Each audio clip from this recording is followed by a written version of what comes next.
Alors, une limite, qu'est-ce que c'est? Imaginez que vous marchez sur un chemin. Ce chemin représente une fonction mathématique. La variable, que l'on appelle souvent x, c'est votre position sur ce chemin. Calculer une limite, c'est un peu comme essayer de deviner où vous arriverez si vous continuez à marcher dans une certaine direction, sans jamais vous arrêter. On ne regarde pas exactement où vous êtes à un instant précis, mais plutôt vers quelle destination, quelle altitude vous vous rapprochez de plus en plus. C'est une prédiction sur le comportement de la fonction. On se demande si x se rapproche d'une valeur, de quoi la fonction, elle, se rapproche? Mais à quoi ça peut bien servir tout ça? Concrètement, on note une limite comme ceci. Lim, avec en dessous la direction que prend notre variable x.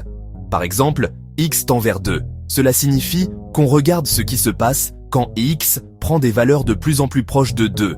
1,9, 1,99, 1,999 sans jamais atteindre 2. On peut aussi regarder ce qui se passe quand x devient immensément grand. X tend vers plus l'infini. C'est comme si on regardait le bout du chemin, très très loin à l'horizon. Prenons un exemple simple. fx, ladder x plus 1. Que se passe-t-il quand x se rapproche de 3? Si x ladder 2,9, alors fx l'arbre 3,9.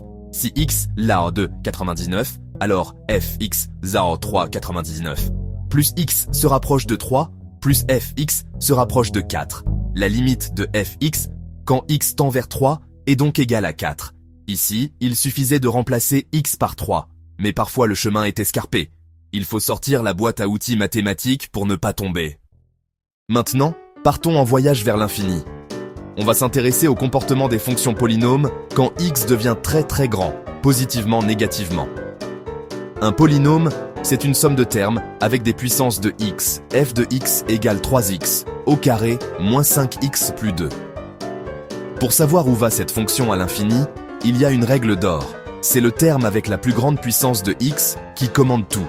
On l'appelle le terme de plus haut degré. Les autres termes deviennent insignifiants, comme des petites fourmis à côté d'un éléphant. Quand x devient immense, comme 1 milliard, x au carré devient 1 milliard de milliards. La fonction va donc se comporter exactement comme son terme de plus haut degré. Si x tend vers plus l'infini, 3x au carré tend aussi vers plus l'infini. Si x tend vers moins l'infini, un nombre négatif au carré devient positif, donc x au carré tend aussi vers plus l'infini. C'est simple comme bonjour. Passons maintenant aux fractions rationnelles. Ce sont des divisions de deux polynômes, comme g de x égale 2x au carré plus 1 sur x moins 3. Pour trouver la limite à l'infini, on applique la même règle, au numérateur et au dénominateur. On ne garde que les termes de plus haut degré de chaque côté.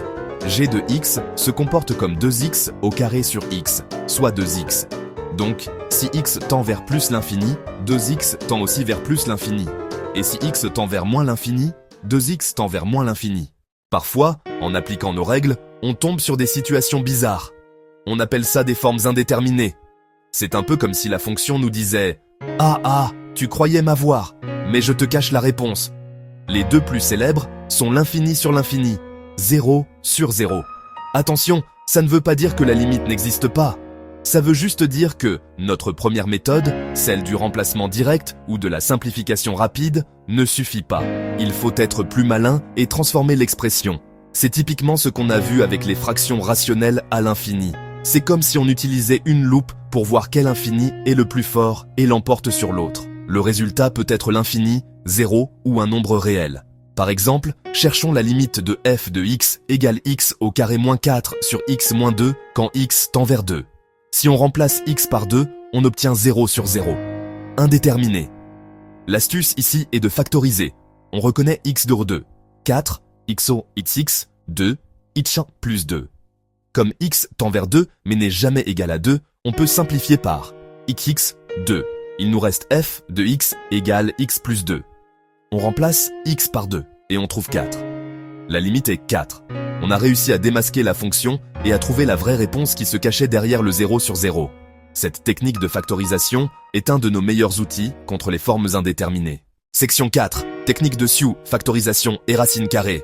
Imaginons fx, Bridgemage-Plex 3, 2 plus 5.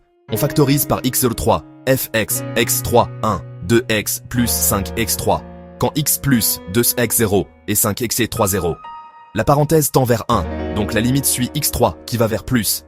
La factorisation justifie la règle du terme de plus haut degré. Maintenant, que se passe-t-il avec g, x, il jadagi sqrt x2 plus 1, 2x, 3.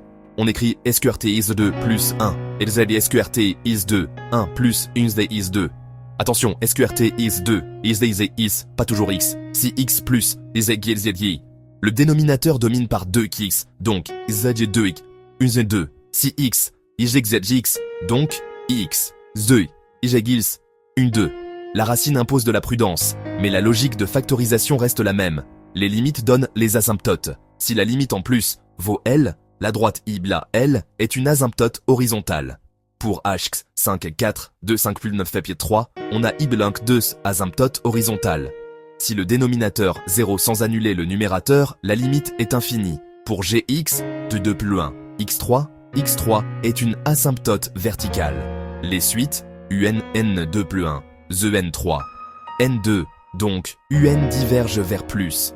Pour f, x est bleu 1, si x2, et f, x plus 7, si x2, limite à gauche 3 et à droite 5, pas de limite en 2.